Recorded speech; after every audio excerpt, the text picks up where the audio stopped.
Guys, ayan. Ito yung ating tatlong makukulit. Hello. Huwag kayo maingay magbibideo si mami, okay? Hello. Gagawa ko mga size ng merienda. Cookies. Black. Kiss ka na. Black. Gagawa ko ng puto seko. Gusto nyo yan? Magkukulit po kasi ako. Diba yung gift natin? Oo. Bagay natin yung teacher. Gagawa ako mga size ng puto seko, kaya dito tayo sa kusina. Meron akong cornstarch dito eh. Yung gagawing puto seko mga sis, meron lang tayong tatlong ingredients. Ayan, meron akong tinunaw na butter dyan. Ayan, meron akong isang lata ng condensed at saka cornstarch. Yan yung ating mga sangkap. Tatlong ingredients lang mga sis. Ayan, mag-start na tayo mga sis. Lalagay din natin yung ating condensed milk. Ito ay pangkain lang namin mga sis. Yan yung cornstarch na aking ginamit dyan ay mga 3 cups. Pero alam ko kulang pa rin. Ayan, magdadagdag tayo pag basa pa yung ating dough mamaya. Dadagdagan natin. Ayan, saka yung ating tinunaw na butter na margarine. Ayan.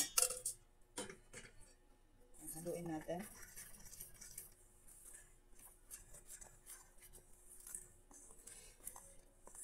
Simple lang tong recipe na to mga sis.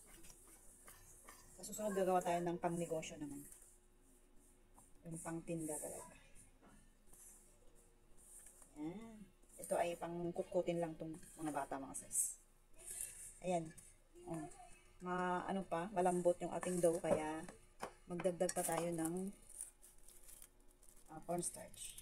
Magdagdag lang ako dyan ng 1 cup siguro to. Dahan-dahanin natin ilagay.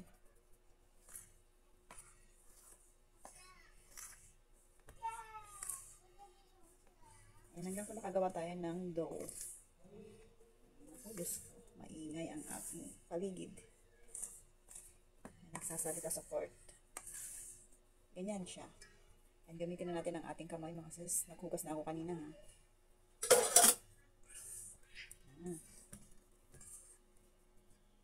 Sundan pa natin para dry yung ating puto seko. Hindi rin kasi maganda pag malambot. Pure na cornstarch to mga sis. Walang halong harina. Walang halong basta cornstarch, condensed at saka butter. Para masarap. Diba? Yan.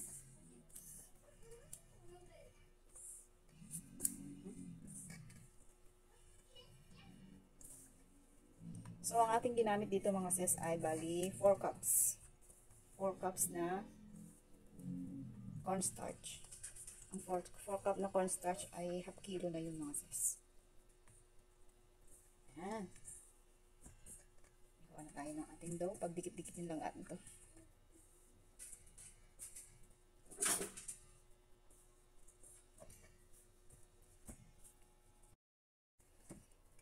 Ayan. Masamasahin lang natin para maging smooth.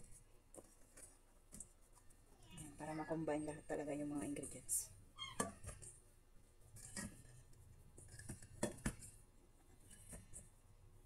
Ayan siya mga sis. Ayan o. Yan ang ating dough.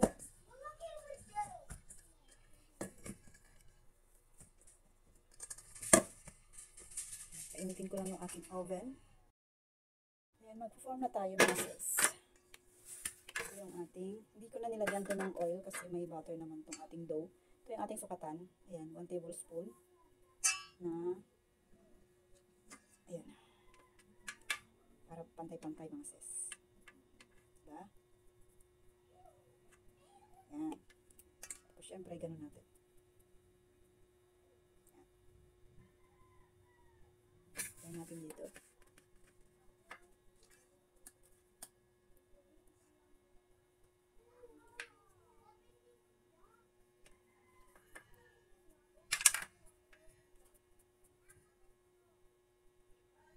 Huwag lang natin pagdikit-dikitin mga sis kasi mag-aano pa yan eh.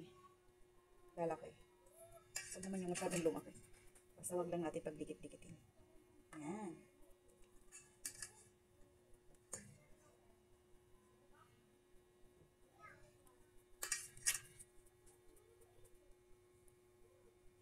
Ayan siya. Ayan. Ayan, ito na yung ating nagawa mga sis. So, dalawang tray. Hi! Ipapasok na natin sa ating oven. Aben. Ayan, meron tayong nagawang 45 pieces. Mama. Ayan, sa ating maliliit. So, inihintay yung puto seko na maluto. Kasi make something. Sinala ko na sa oven mga sis. Hintayin natin mga 20 minutes to 30 minutes. Kasi na para kasi din na ako sa gamit. O, tayo ka. Mhm. Gusto mo yung biscuit, yung cookies na linuto ni Mami? Yes. Yes. I Ayan. love you so much. Oh, wow, ang sweet. I love you too. Ayan, dito kami sa kusina mga sis. Sobrang init. Sabi nila, ngayon darating ang bagyo. At ayan, umaraw naman dito mga sis sa amin. Thank you, Lord. Thank you. Bye. Lumihis na ang bagyo ata dito sa amin. Pero hindi pa alam kasi sabi nila hanggang ano to eh. Punta ko sa... Lunes pa. Eh, ano pa lang ngayon, Sabado. Ayon sa balita dito sa amin, kagabi, sabi, baka madaling araw, mag-uumpisa na daw mag-ulan. Kasi umulan kagabi, pero kanina umaga, umaraw naman po. Kaya thank you, Lord. Apa! We're okay. Okay naman po ang panahon dito sa amin. At syempre sa mga ibang lugar, pray na lang po tayo. Para sa mga nasalanta ng bagyo natin. I love you too. Don't sad again. I'm not sad. Why you're sad? I'm sad if you're angry. Kahapon, nag-away kami neto. Kasi ang hirap niyang kausapin. Natulog. Kasi away ako. Kasi... Oh. Mami, baro ako. O syempre, palo kita kasi hindi ka nakikinig. Bakit? O syempre, sabi ko, huwag ka nang umiyak. Eh, umiyak nang umiyak. Wala naman dahilan na ba? Pinalo ko na. Kasi ako nagalpok ko. Di ba pinalo kita kapon? Mix up. Style lang umiyak mga sis. Alam niyo ba yung ano? No. Pag umiyak siya, naghalog isa dito sa sa floor namin. Yung damit niya, Diyos ko. Ang punong-puno na ng alikabok. Pinunas-punas na niya doon sa aming sahig. Mami. Umikot-ikot siya. Nagkanumpisa siya. Ganyan siya umiyak mga sis. Kaya kahit ayaw mong paluin, mapapalo mo talaga. O, di ba? Sino makulit? Ako. O, ikaw, di ba? Makulit siya. Kasi... Thank you. Taka. Muna tayo rice. Sweet ang batang to, pero Mami, pag sinumpong, muna tayo rice. rice? Oh, madaming rice. Pero pag sinumpong talaga, ang hirap kausapin. Pero pag ganito, sweet siya. Malambing. Malambing ang bunso. You're so sweet. Ano lang ako. Ng lipstick ng konti para hindi maputla si mama sa TV. I want a stick too. Yay! Ang sarap niya kausap pag ganyan, okay siya. Pero pag nagwawala, nako, Diyos ko. May iinis ka talaga. Di ba, Gia? Di ba? Di ba? Hanggang nung yung dalawang anak ko, may kalaro silang bata. Nang pinapasok silang kalaro. You're so sweet. Thank you. Yung ating finished product mga sis. O yan. Ayan yung ating puto seko. Naku, alam ko na sa susunod. Lilikitan ko pa mga sis. Ayan. Ang lalaki. Mahirap siya lutuin po pag masyado malalaki. Ayan. Meron tayong nagawang 40 pieces dito mga sis. Ayan, may pang coating na natin. O, ayan. O, diba? Puto seko, melt in your mouth. Ayan. Tingnan nyo. Ganda siya. Diba mga sis? Napaka-crunchy. Melt in your mouth talaga to. Hap. Hello mga sis, ito na yung ating ginawang puto seko. Ayan, nilagay ko na sa lalagyan. Masarap, di ba, Eman? Opo. Ayan.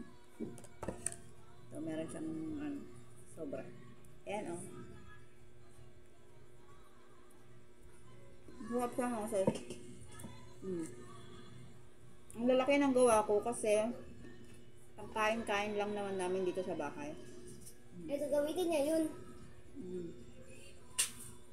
Kaya malalaki. Break. Pero pag bilhin mo to sa palengke, Gamitin ang natin yan. liliit. maliliit ang ano nila. Ito malalaki. Isang tablespoon yung aking sukatan. Kain tayo.